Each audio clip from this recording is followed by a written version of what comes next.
Hey folks, today we are taking a look at Gosei Great Megazord from the Power Rangers Megaforce line. Now, I did pick this guy up at my local Toys R Us. In fact, the Toys R Us had not just this guy, but a bunch of other toys, which you could see in a different video that I've posted.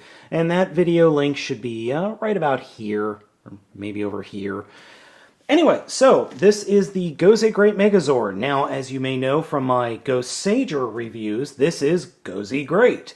And in fact, this figure does appear to be a little bit smaller than Gosei Great. Unfortunately, I don't have my Gosei Great figure with me at this time. It is currently sitting in my parents' basement in another state.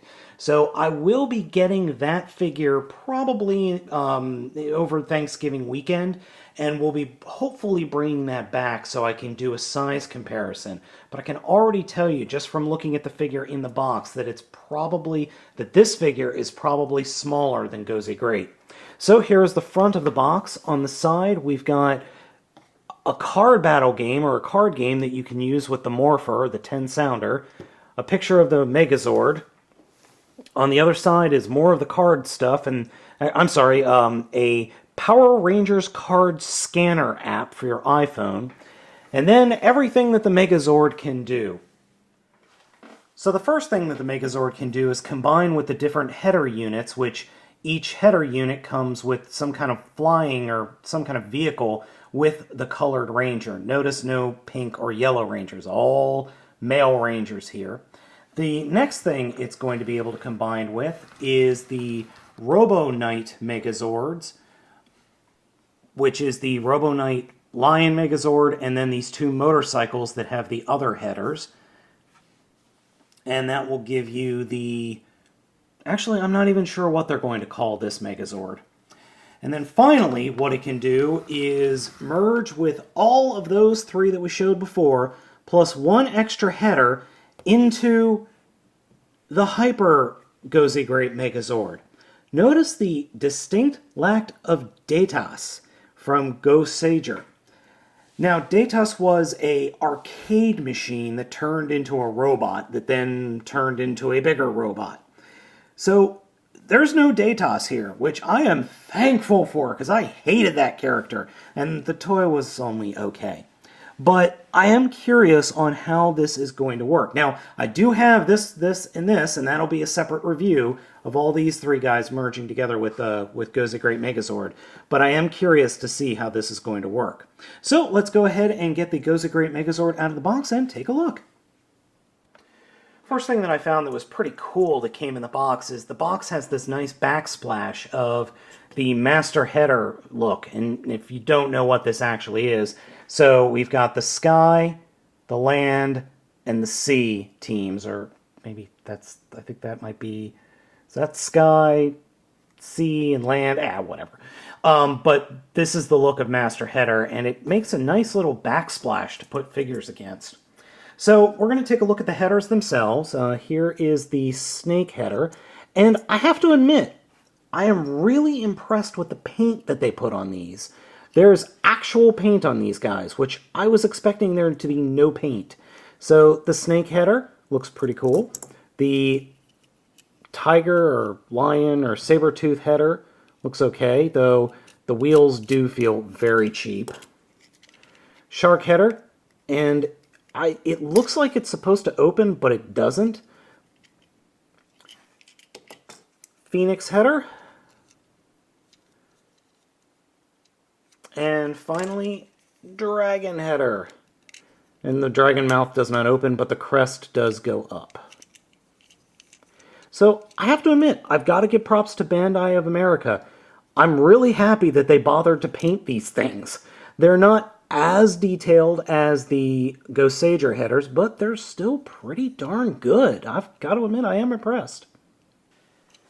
So here we have the Gosei Great Megazord out of its containing box. Now, I've got to admit, overall, the Megazord looks pretty good. It does feel a little bit smaller than Gosei Great from the Japanese show, but overall, it's not too bad. It's stable. It really doesn't have much in the way of posability, but, well, we expect that. Though it does feel cheap. incredibly cheap. Not nearly as cheap as the Mighty Morphin Power Rangers re-release Megazord, but it still feels like there have been some major shortcuts taken with this figure. That being said, I have to commend Bandai of America for the paint job on this thing. This is probably the best paint job on an American robot figure that I have seen in a while. I mean, we've got the gold highlights painted on the Shark and on the Phoenix. We've got the gold highlights on the treads for the Cat Tank. We've got silver in the legs, even though the silver doesn't go all the way around. I mean, there's a lot of paint apps here that they could have cheaped out on, but they didn't, and they really should be commended for that. Like I said, posability is limited, but he does have a little bit of torso wiggle, and the arms can move, and that's about it. The sword, or tail sword, on the other hand, I like the look of this better than what we got with the Japanese figure, but ultimately I don't think it works as well. We've got what is an opening here where the head will actually detach and plug into the tail. That's a major cheap out, considering that the original figure just flipped inside the body of the dragon, but oh well. I haven't been able to find a way to store this on the back other than either like this or like that. And it doesn't really sit all that well, unfortunately. Now, you may know if you go back and watch my Gosei video that the dragon tail snaps onto the back like that, nice and neatly.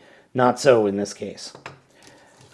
So, what are we going to do about getting him into his, well, components?